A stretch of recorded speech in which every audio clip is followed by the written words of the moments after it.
Hello and welcome to Full Count. I got the new host here with me, Ryan Dennison. Welcome back to the show and for the long future, Denny. How do you got anything to say to the people? Hello, everybody. It's good to be back. I'm still a Cardinals fan after that poor performance in 2025 because I think we'll be back with new Chain Bloom. But I'm happy to be here for the foreseeable future. Yeah, not can't be very common that there's a Cubs and Cardinals fan running a baseball talk show together. So should make an interesting dynamic here if the Cardinals get good again. We will see. Honestly, shouldn't even be legal.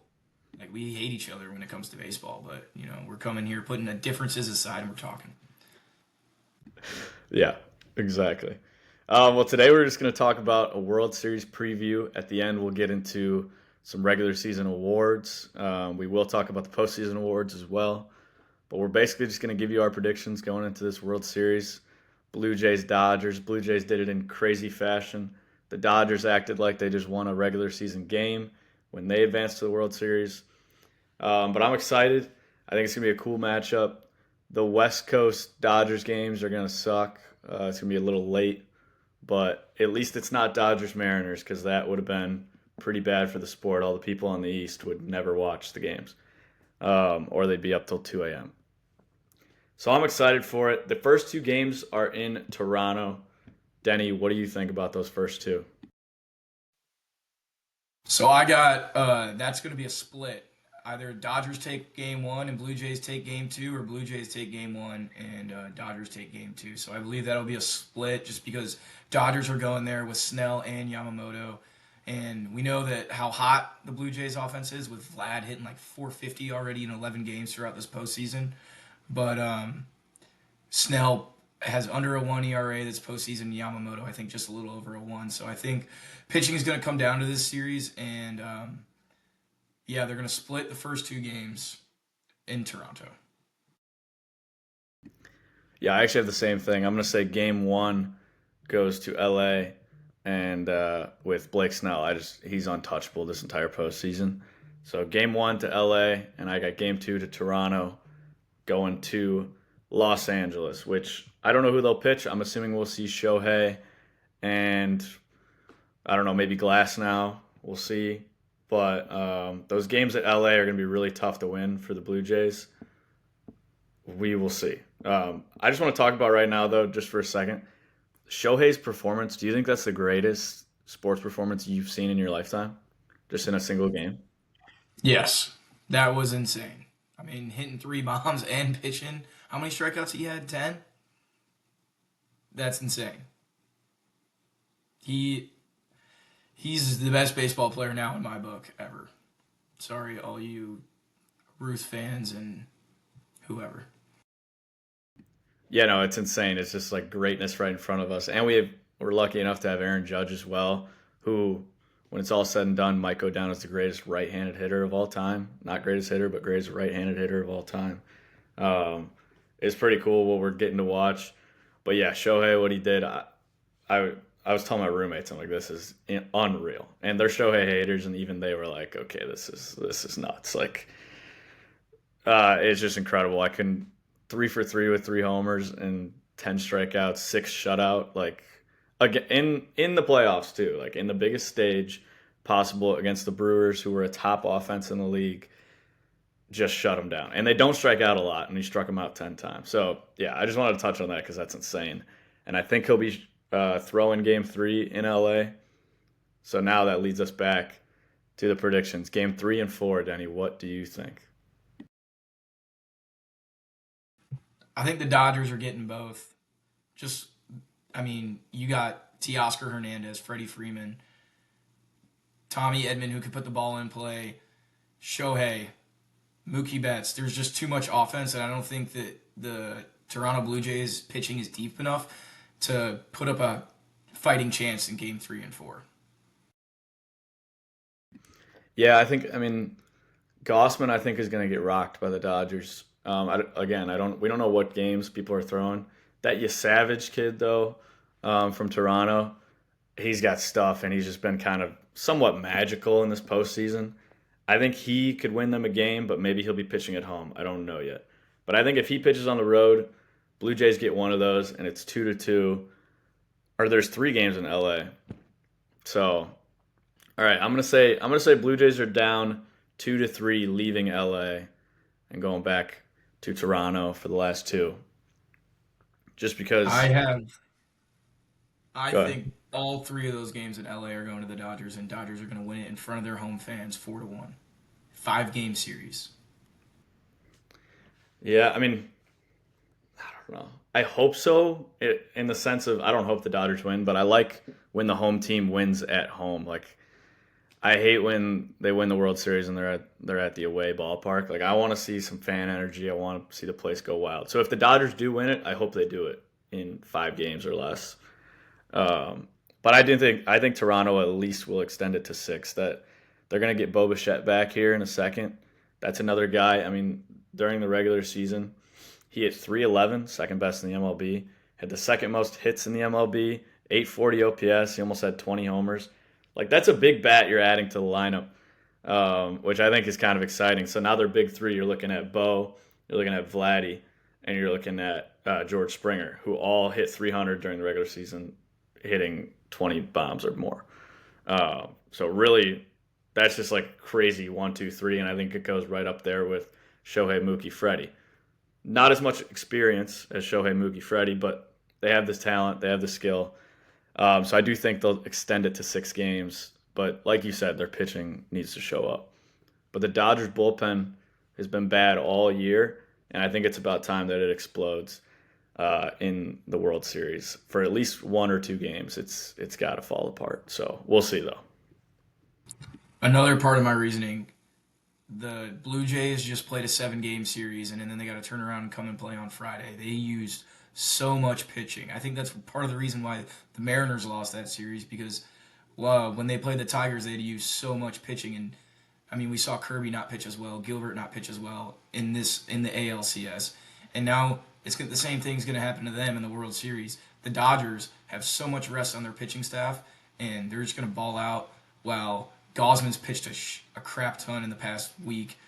Bieber's pitched a lot. Savage has pitched a lot. I think they're going to be a little gassed, and when you have Snell, Yamamoto, and Otani all with a bunch of rest, I think they're going to be impossible to stop.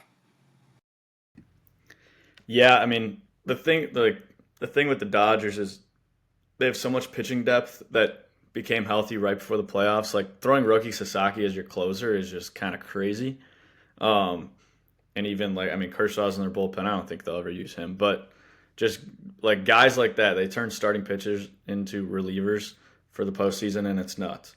The one thing I want to talk about because you said Blue Jays are coming off that 7 game series, which ended on Monday. I actually think okay, so the Dodgers ended on Friday. They're getting a whole week of rest. And yes, that's good for resting the arms, but I also think too much rest isn't good, especially when you're rolling like they were rolling. I agree with that. Yeah, it could mess with something. So I don't know, like especially with bats. Bats are so like they just get hot, especially with a team that hits for power like that and doesn't rely on like the Brewers were kind of steady all year. They hit for average. Teams that hit for average, they're kind of steady. But teams like my Cubs or like the Dodgers, I get they have superstars on the Dodgers, but like they kind of rely on the slug. That can come and go. Like baseball is like that, and I think a week off is actually going to hurt them because they were rolling, and you don't want to stop a team's momentum when they're rolling. And that's exactly what they did. A whole week off might be a big factor here. That's why I think the new playoff format can kind of hurt the number one seed when you finish the season late September and then you got to wait for the wild card series to get over with, and that could take a while if it goes to three, and then you're just like, what the heck? There was a few one seeds that lost in the first round last year just because they did not look like themselves, just because of all that rest. And then I noticed that this year is there was a lot more like inter squad games. We saw the Brewers with the inter squad game, and they had their bullpen coach calling strikes and balls, and they were giving him shit for getting them wrong, which was hilarious. But I do agree that too much rest can hurt them. But at the end of the day, it's the Dodgers. Kershaw's last year. They're going to want to win it for Kershaw. I just see it going to 5, man. This pitching staff is just too good. They have too many powerful hitters. They're going to want to win it in front of the fans. And yeah, it's going to be the Dodgers for the foreseeable future. You're probably right, but my prediction is going to be Blue Jays in 7 in Toronto. They get it done in Game 7. The bats get hot. They stay hot. The Dodgers cool down. But they will be down 2-3 going into Toronto, is my prediction. I think the Dodgers will be up a little bit, but down 2-3, the Blue Jays come back. We see a crazy outing from Shane Bieber, then he goes and gets paid, and we're going to see a crazy outing out of Kevin Gossman. He's been there for a long time. He's just going to get it done. I don't think Savage is going to throw in those last 2 games, but I think he'll get them there. He'll take 1 out of the 3 in LA, just to move him on to the next round. So, yeah, Kevin Gossman, Game 7. And I'm going to say World Series MVP, Bo Bichette. Comes back and just lights it up. He's going to light it up, and he's going to hit a clutch homer, and he'll be a big name in Toronto sports history forever. That's my Yeah, I, I can't see a world where that happens. Just haven't been playing for a long time and then having to come back in the World Series and be expected to hit 300 like you did in the regular season with a bunch of bombs in the World Series. If the Blue Jays win, it's got to be Vlad, or it could be. I could see Gossman. I think Gossman has the best. That splitter is the best pitch in the MLB, and I could see him just shutting down the Dodgers with that because they're going to be hunting fastballs, just trying to hit them out of the park because they're a power hitting team, and then that split finger out of Gossman can really throw them off their rhythm. So I could see Gossman or Vlad just because Vlad is the hottest hitter in the playoffs right now, I believe. But my World Series MVP prediction is Otani. Just he's gonna get a start. Could get 2 starts if it goes deep. He's gonna hit a few bombs. He's gonna hit for average just because he's Otani. He's the best player on the planet. And we saw what happened against the Brewers where he struck out 10, hit 3 bombs. He's only gonna carry that over into the World Series. Yeah, I mean it's hard not to agree with Otani there. And just speaking of Otani, now that we're through the World Series predictions, let's just go into season MVPs. And I think we both are going to have the same one for the NL. The MVP is Shohei Otani. There's not much not to love about this guy. I mean, everybody would want him on their team. I don't care if you're a Shohei Otani hater, you would love to have him on your team. And he did have a bit of a down year at the plate, and it really wasn't that down. He had 282, 55 homers, 1,000 OPS, by the way, third in homers, second in OPS, first in runs, first in total bases. The weird thing to me is he stole almost 60 bags last year, and this year he only got 20 stolen bases. I don't know what that's a factor of. Maybe because he was getting ready to pitch and they just didn't want him getting injured or something. I don't know, but 20 bags compared to I believe it was like almost 60 last year. It was 59. Okay, yeah. So I don't know. That's something to me that's kind of weird. So I guess that's a little bit down on the offensive side. But then you talk about on the bump, and I know it wasn't a big sample, but a 2.87 ERA in his time with a 1.04 WHIP, 227 batting average against.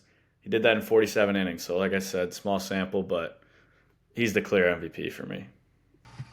I 100% agree. He's the MVP. I think if you hit over 250 with over 50 home runs and you can pitch, I think that's just hitting. Over 250 with 50 plus home runs, you're in the MVP conversation. And then when you add pitching in there, he's the clear MVP. And that goes in with my AL MVP pick. Cal Raleigh. Cal Raleigh, he hit around 250, 60 bombs, and he's an elite defender. And when you can get that output on the offensive side at the catcher position, there's nothing like it. I mean, historically, catchers just haven't been great hitters, and then when you have one that hits 60 and is the best defensive catcher in the league, not allowing a pass ball throughout the whole regular season, and then finally he got one in the postseason. He's my AL MVP pick. Yeah, I'm gonna have to disagree with that. Love Cal Raleigh. Love the season he put together. He's really done it for a couple seasons now. I think he hit 40 the last couple of years, or at least 30, and platinum gold was a platinum gold glove, or I mean platinum glove at catcher last year. So look, he's phenomenal, but I think people are just getting used to Aaron Judge being amazing. I mean, he led the league in batting average, 331, fourth most hits, fifth most RBIs, fourth most homers, 53. If you hit 53 homers and hit 331, well, like what are we talking about? First best OPS with a 1.145. Second most runs, second most total bases, second most walks, and he broke the AL record for intentional walks. I think, and it's not the season record because Barry Bonds obviously exists, but he did some historic things there with the intentional walks. Just nuts. I mean, if you can have a guy that hits 330 and 50 bombs, what else do you want? And if he was healthy for the whole season, probably hit 60 of them. So Judge was nuts. It's really hard to argue against him, in my opinion. Even though Cal Raleigh, the big thing for him is the fact that he's a catcher. If he wasn't a catcher, I don't think people would be debating it. I mean, I get the 60 home runs. People love that, but it's only seven more than Judge, and Judge hit 330. So I don't know. I love Aaron Judge. I think he's the best. He's going to go down as the best right-handed hitter of all time, and he's going to win his third MVP this season. Hey, and I'm a big catching guy, so that could have some bias in my pick, but I think catchers are like the most underappreciated players on the field at all times. They go through the most. I mean, Cal Raleigh caught every inning in the playoffs, and he's just beat up. And when he that just shows hard at the catcher position. And they're the smartest players in the field. They grind out at bats, and man, he hit 60 bombs. But yeah, Judge is not a bad pick. I could see that. Yeah, I wouldn't be mad with it going either way. But staying in the AL, let's talk Cy Youngs. And I believe we disagree on this one, so I'm going to give my case first. Garrett Crochet for the Boston Red Sox is my Cy Young over Tarek Skubal. Reasons. First in the entire league in strikeouts. He had an 18-5 record. I know people don't care about record anymore, but that's worth noting. The second most innings for a guy who I thought was going to be really low on innings. Garrett Crochet, I didn't think he could go long in games. I thought he was kind of more of a power pitcher, like the modern today pitcher. He threw 205 innings, though. Second to only, what's his freaking name? The Giants, whatever. You know who I'm talking. Logan Webb. Second to only Logan Webb. That is kind of nuts, and I didn't see that coming out of him. In those 205 innings, a 2.5 ERA, a 1.03 whip, opponents hitting 217 off of him. OPS against him was 617. The guy was disgusting. Like I said, first in Ks, second in innings pitched, second best record in baseball with a 2.5 ERA. It's worth something, and I think innings are important here. That's a big part of my argument. Really good season out of the kid. And I know his ERA is not as good as Scooble, but I believe it's close. Give your case for Tarek. So I'm a big believer in everybody says Cy Young regular season award.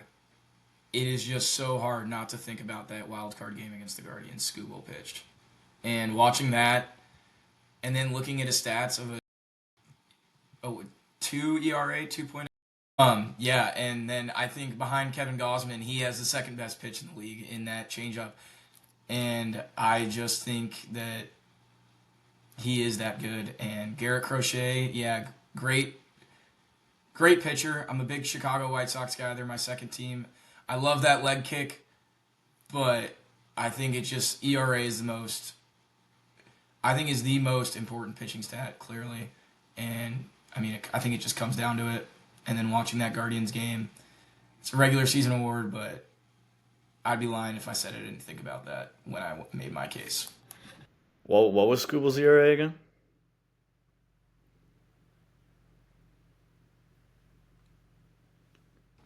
Scuba had an ERA of 2.06. Jesus. That's insane. Yeah, I'm a big ERA guy, so that's fun. But you bring up playoffs. I just want to bring up Garrett Crochet's start against the Yankees, who led the league in runs. His start in the playoffs, 7.2 innings with 1 run, striking out 11, walking 0 guys. His only run he gave up was a solo homer, and I believe it was to Aaron Judge. So nuts. But yeah, I think I could see it going either way. I think Scooble will win it, but I'd like to see Garrett Crochet win it. Moving And on. then one thing really quick. I think the Tigers could have won that series just because of against the Mariners in the ALDS just because of Scuball.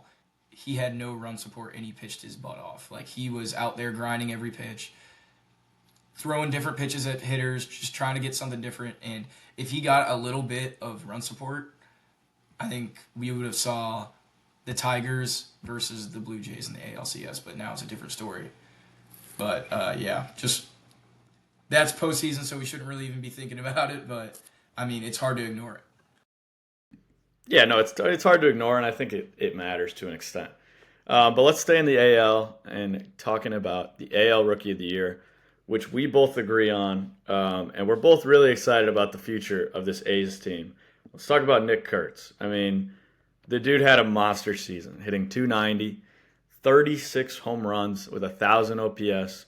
Um, he was nuts in the time that he came up. He got 420 at bats and just dominated, given like in that time frame.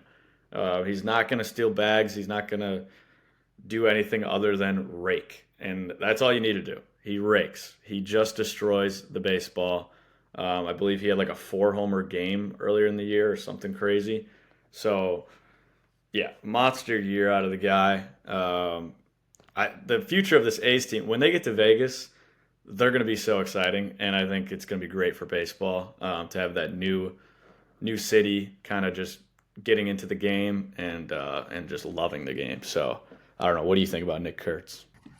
Yeah, he is definitely my rookie of the year, and he only played 117 games. So hitting 290 with 36 bombs and over 1,000 OPS in only 117 games.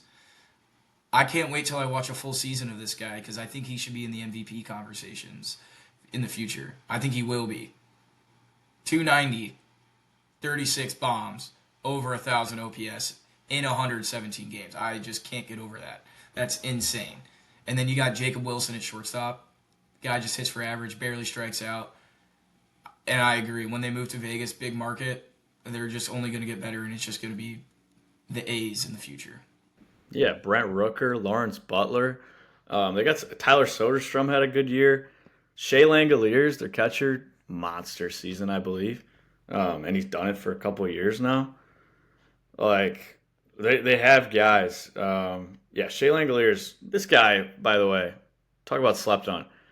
At the catcher position, he hit 277 with 31 bombs, 861 OPS. Like what?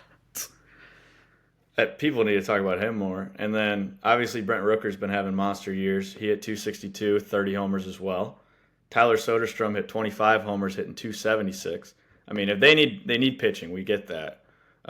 They did sign Luis Severino to a 3-year deal, so he's only got 2 years left. But they need a real pitcher. They need an ace.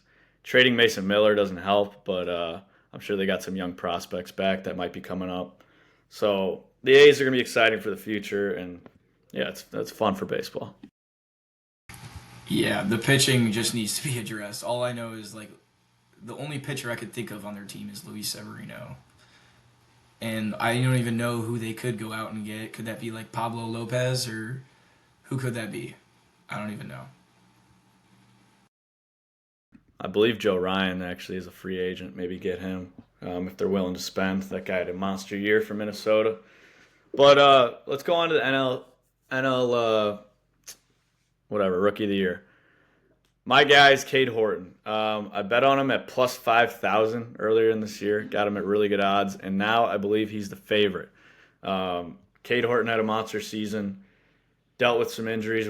I wish we had him in the playoffs because he was literally the entire second half of the Cubs, the only reason we ever won a game was because of Cade Horton. He was so good and just had a monster year. But he came up and I don't know, he was only throwing about like 4 innings, so his innings are low. But towards the end, they started extending him. He's had a lot of injury history in the past, even at Oklahoma. So they were hesitant on his innings. I'm hoping next year they let him loose. But in the 118 innings of work, a 2.67 ERA, a 1.08 WHIP, 219 batting average against, a 615 OPS against. Those numbers that I just read off are very pretty much equivalent to Garrett Crochet's, other than the innings being a lot lower.